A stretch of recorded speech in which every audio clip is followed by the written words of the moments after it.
పాక్లో ఉగ్రవాద స్థావరాలపై భారత్ వైమానిక దాడిపై ప్రధాని మోదీ అబద్ధాలు చెప్పారని ముఖ్యమంత్రి చంద్రబాబు నాయుడు ఆరోపించారు.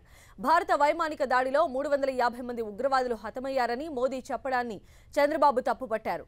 అంతర్జాతీయ సంస్థలేవి దీనిని ధృవీకరించలేదన్నారు. పాకిస్తాన్ పంపించారు. ఏం క్లెయిమ్ చేశారు మీరు?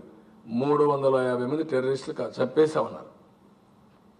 చంపేసినామన్నాక అతను ఎగతాళి చేశాడు ఆ పిఎం, ఇది హాలీవుడ్ సినిమా మారిగా ఉందని.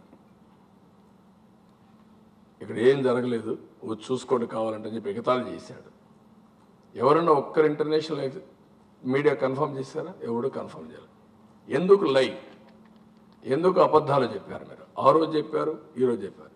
తర్వాత అపోజిషన్ పైన పెడుతున్నారు. మీరు చేసిన తప్పుని కప్పిపుచ్చుకోవడానికి ఇప్పుడు అపోజిషన్ పార్టీ పైన మా మీద పడుతున్నారు. మీరు మేమేదో పాకిస్తాన్ సపోర్ట్ చేస్తాను.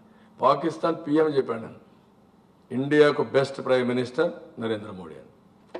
Now you tell me, who has colluded? You have colluded or we have colluded?